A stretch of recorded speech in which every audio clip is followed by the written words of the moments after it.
자, 우리가 테이블 만드는 것을 간단한 명령어를 사용해서 이제 해봤는데요.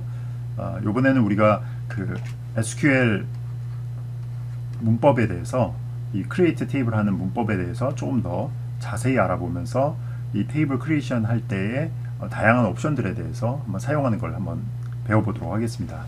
그래서 기본적으로 이제 테이블 만드는 그 명령어는 이제 이런 식으로 쓰거든요. 이게 이제 전체적인 이제 틀이라고 할 수 있는데, 맨 처음에 보면은 이제 use 해가지고 내가 어떠한 데이터베이스를 사용할 건지 그 데이터베이스 이름을 맨 처음에 그 지정을 해주고요. 그 다음에 이제 여기서 이제 세미콜론 찍어줘야겠죠. 그래야 이제 명령어들이 분리가 되니까. 그래서 얘네들을 이제 한 번에 다 선택해가지고 쭉 실행을 하는 건데, 보통 이제 디폴트 데이터베이스가 선택이 돼 있으면 그냥 이런 걸 안 해줘도 되지만 뭐 혹시나 잘 안 될 수도 있으니까 요거를 이렇게 하고요. 그 다음에 이제 두 번째도 어떻게 보면 안전장치예요. 우리가 이제 만들려는 이제 테이블 이름을 이렇게 써주는데, 만약에 이제 혹시 이 테이블이 있으면 옛날 테이블은 그냥 지워버리고 그냥 하면 되는 거거든요. 그래서 요거는 이제 옵션입니다. 해도 되고 안 해도 되는 것. 그래서 이제 drop 테이블 하는 겁니다. drop 테이블 하는데 여기 조건이 있죠. 만약에 이런 테이블이 있으면 테이블을 드랍해라. 만약에 이제 없으면 뭐 안 하는 거고요. 그죠? 네, 이렇게 해주고요. 그 다음에 이제 테이블을 생성할 때도 되게 조심스럽게 하는 거죠. create 테이블 한 다음에 우리는 원래 그냥 바로 이제 테이블 이름을 썼었는데, 여기다 조건을 준 거죠. 이러한 테이블 이름이 없으면, 만약 있으면 이제 에러를 내고 중단하겠죠. 그러면 우리가 기존에 있던 그 테이블이 있으니까 다른 이름을 해야겠네, 이걸 이제 알 수가 있죠. 그래서 이런 테이블이 없으면 if not exist면 create 테이블 해라 라고 이제 이렇게 사용을 하는 것입니다. 그래서 사실 이제 요 문법들 특히 이제 첫 번째 어떤 데이터베이스 사용할 건지 drop은 옵션이고요. 그 다음에 이제 두 번째 거는 이러한 테이블이 없으면 이런 테이블을 생성한다 라고 해서 이런 식으로 해서 우리가 쓸 거고요. 그 다음에는 이제 내가 어떤 컬럼을 만들 건지 그 컬럼의 데이터 타입이 뭔지를 지정을 하고요. 컬럼 네임 쓰고 데이터 타입 쓰고, 그 다음에 이제 나오는 이제 순서들이 있는데, 이 그 컬럼에 들어가는 값이 널이 가능하냐를 지정을 하는 거예요. 그래서 널이라는 건 이제 값을 안 넣는다는 거죠. 그래서 이거 빈칸으로 남겨둬도 돼 라고 지정을 하려면 우리가 널이라고 쓰면 되고요. 그렇지 않고 not 널이라고 쓰면은 여기엔 반드시 들어가야 돼. 여기 만약에 값을 안 넣고서 우리가 뭔가 데이터를 입력하려고 하면은 에러를 발생을 시킵니다. 그래서 요거를 지정을 해주고요. 그 다음에 이제 요 순서가 이제 디폴트입니다. 디폴트 값. 내가 만약에 지정을 안 했어요. 그죠? 여기 그냥 빈칸으로 남겨도 이랬으면은 내가 그냥 디폴트 값을 지정을 해줄 수 있거든요. 그래서 내가 값을 사용자가 지정을 안 하면 이 값으로 채워라는 게 이제 디폴트 값이 되는 거고요. 그 다음에 이제 오토 인크리먼트는 배웠죠. 그죠? 이것이 이제 우리가 값을 안 넣어줘도 자기가 자동적으로 숫자를 하나하나씩 증가시켜 가는 거니까 요거 했었고요. 그 다음에 이제 우리 유니크 키와 프라이머리 키, 요렇게 이게 이제 유니크한 키냐 프라이머리 키냐 이런 거를 지정을 해주고, 요거에 대해서 조금 더 깊게 설명할게요. 일단 유니크 키는 뭐냐면, 우리가 이제 테이블에 요렇게 있고 여기 이제 컬럼들이 쭉 있잖아요. 그래서 우리가 요 컬럼이라고 합시다. 요 컬럼에 들어가는 것을 갖다가 우리가 유니크라고 했으면 여기에 있는 값들은 서로 겹치는 값이 나오면 안 돼요. 예를 들어서 뭐 도시 이름이다 그러면 서울, 인천 이렇게 해가지고 모든 도시 이름들이 다 달라야 됩니다. 예를 들어서 여기 뭐 다시 또 서울이 나온다 라고 하면 데이터 입력할 때 이미 값이 있으니까 안 돼 라고 하면서 얘가 에러를 발생시킵니다. 이것이 이제 유니크 키고요. 프라이머리 키도 마찬가지예요. 똑같아요. 프라이머리 키도 절대로 여기 겹치는 값이 나오면 안 돼요. 유니크해요. 그럼 유니크와 프라이머리 키가 서로 똑같은 거냐? 그렇지 않아요. 유니크 키는 한 가지 특징이 있습니다. 널이 들어가도 돼요. 널이. 예를 들어서 도시 이름에 우리가 서울, 인천 했는데 여기쯤에는 그냥 도시 이름을 지정을 안 했어요. 그리고 디폴트 값을 우리가 지정을 안 했고, 그 다음에 여기 널이 돼도 된다라고 우리가 지정을 해놨어요. 그럼 여기 이제 널 값이 들어가잖아요. 그죠? 이런 걸 이제 가능하게 하는 게 이제 유니크 키입니다. 그래서 프라이머리 키로 지정하게 되면 널 값을 넣으면 안 돼요. 무조건 값이 있어야 되는 게 이제 프라이머리 키고요. 그래야 이제 각 이 테이블들에 있는 데이터, 이 행들을 서로 구분을 할 수 있으니까 널 값을 넣으면 안 돼요. 하지만 유니크 키는 널 값이 있어도 되고, 그 다음에 또한 이 널 값이 한 개 이상 있어도 돼요. 그러니까 대부분 여기가 바바바박 비어가지고 이만큼이 다 비어서 다 널이 돼도 된다는 얘기입니다. 그 다음이 이제 코멘트 한 다음에 여기다가 이 열이 의미하는 바가 뭐냐라고 해갖고 우리가 이렇게 해서 스트링으로 해가지고 지정을 해줍니다.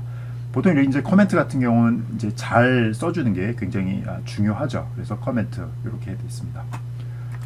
그리고 이 밑에 있는 라인은 위에 있는 거하고 서로 똑같은 내용이에요. 그래서 이런 식으로 해서 쭉 컬럼 바이 컬럼 쓰고 각각의 컬럼은 이 콤마로 인해서 분리가 된다라는 것을 이렇게 이제 문법을 했습니다. 그래서 요거 이제 쓰는 순서가 있죠. 여기 이렇게 이제 각괄호를 쳤는데 이 각괄호는 뭐냐면 이거 해도 되고 안 해도 된다는 겁니다. 이거 안 해도 되고 이것도 안 해도 되고 안 해도 되고 안 해도 되고 안 해도 된다는 겁니다. 안 하면 또 이제 다 디폴트 값이 있으니까 그렇게 하겠습니다.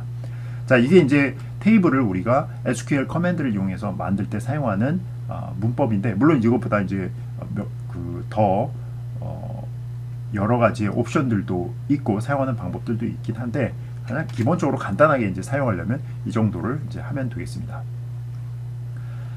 자, 그래서 우리가 이제 이 create table 명령어를 알았으니까 이걸 가지고 뭘 해보려고 하냐면은, 지금 현재 보면은 테이블이 이렇게 세 개잖아요, 그죠? 빌딩 휴미디티, 빌딩 인포, 그래서 온도, 습도, 그다음 빌딩에 대한 정보, 이렇게 세 가지 테이블인데 테이블 한 개 더 만들겠습니다. 그 테이블은 우리가 이제 지금 배운 create 테이블 문법을 사용해 가지고 다양하게 이제 해서 만들어 볼 텐데, 이 테이블은 우리가 빌딩 in out이라는 테이블로 하겠습니다. 뭐냐면은 그 빌딩에 들고 나는 사람의 숫자 있잖아요. 이는 이제 들어오는 사람들, 아웃은 나가는 사람들의 숫자를 우리가 이제 그 기록을 하는 그런 테이블이라고 합시다. 그렇죠?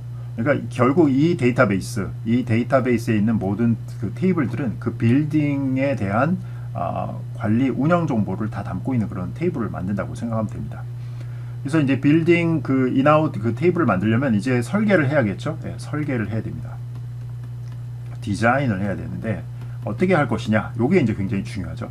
원래는 이제 테이블 단위 설계가 먼저 테이블 단위 설계가 다 들어가야 돼요. 이게 첫 번째 이제 테이블 단위 설계, 두 번째가 이제 테이블 설계가 들어가는 겁니다. 그 테이블 안에 데이터를 어떻게 담을 것인가. 그래서 이 테이블 단위 설계에서 제일 중요한 것은 우리가 이 정보들을 어떻게 다 이렇게 서로 중복성이 없지만 모든 필요한 정보는 다 담을 수 있도록 테이블별로 다 나눠 놓을 수 있을까, 이렇게 큼직큼직한 덩어리들로 다 자르는 이런 이제 테이블 단위가 되고요. 그리고 우리가 필요하면 join이라는 거를 우리가 배운 걸 이용해 갖고 이 두 개의 테이블을 합쳐 가지고 한 개 테이블로는 알 수 없는 정보들을 끌어내도록 이렇게 설계하면 되고요. 그래서 이렇게 이제 테이블 단위 설계가 다 끝나면 이제 테이블 내에 어떠한 필드들이 들어갈지, 어떠한 컬럼들이 들어갈지 그 컬럼 설계를 하고, 그 컬럼의 데이터 타입을 결정하고, 그 다음에 그 컬럼 그 데이터 타입이 된 이후에는 이제 조건들을 거는 거죠. 이거 넣을 값이 들어가도 되는 건지, 이게 유니크한 값인지, 또는 이게 뭐 프라이머리 키인지 뭐 등등에 대해서 이렇게 해나가는 것이 바로 이제 데이터베이스 설계하는 과정입니다. 그래서 이제 지금은 이제 데이터베이스 설계 중에서 테이블 설계하는 거죠. 빌딩이 나오신데, 맨 처음에 컬럼은 당연히 이제 RID가 있죠. 레코드 아이디 하나하나씩 이제 모이니까 얘는 당연히 이제 오토 인크리먼트를 걸면 되겠죠. 네, 오토 인크리먼트를 걸고, 그 다음에 이제 두 번째 할 게 어떤 빌딩에서 측정된 데이터냐. 그래서 빌딩 아이디로 이렇게 하겠습니다. 빌딩 아이디. 요 빌딩 아이디는 여기 빌딩 인포에 있는 테이블에서 서로 매칭이 돼야겠죠. 그러니까 얘는 우리가 스몰 인티저로 했었죠. 스몰 인트라고 했었고, 얘는 그 어떤 빌딩에서 측정됐는지 그게 빠지면 안 되니까 not null이 되겠죠. not null 항상 있어야 되고요. 그 다음에 registration date 이 그 측정한 것이 언제 했느냐. 그래서 얘는 당연히 이제 타임 스탬프로 해가지고 우리가 타임 존 UTC로 해갖고 표준 시간대로 해서 하고, 얘도 반드시 이제 기록된 시간이 있어야 되니까 not null로 들어가면 되겠죠. 그 다음에 num in 들어온 사람, 그 다음에 num out 나간 사람, 요거는 그냥 우리가 그 스몰 인티저 뭐 그 몇만 명이 당연히 한 번에 들어오진 않겠죠. 스몰 인티저를 하고, 얘는 만약에 값이 주어지지 않으면 그냥 디폴트 값으로 0으로 이렇게 놔도 되고요. 그 다음에 이제 사람이 이제 들고 나가는 거를 우리가 센서를 이용해서 측정한다고 하면 뭐 센서 아이디 정도를 여기다가 써줄 수가 있겠습니다. 얘는 그냥 베리어블 캐릭터로 해서 문자열로 써주는데 얘는 그 각각의 센서가 다 유니크 하잖아요. 그러니까 이제 유니크한 값이다. 그리고 프라이머리 키는 얘가 프라이머리 키가 되겠죠. 얘가 이제 PRI가 될 거고요. 얘는 유니크인데 얘를 왜 유니크라고 했을까요? 얘는 그 센서가 다 건물마다 달려 있는 게 얘를 그 유니크하다고 하면 안 되겠네요. 왜냐하면 같은 센서를 사용해서 여러 개를 이제 측정할 수 있기 때문에 이거를 유니크하다고 하면 안 되겠네요. 이거는 우리가 다음 동영상에 의해서 또 계속 해보도록 하겠습니다.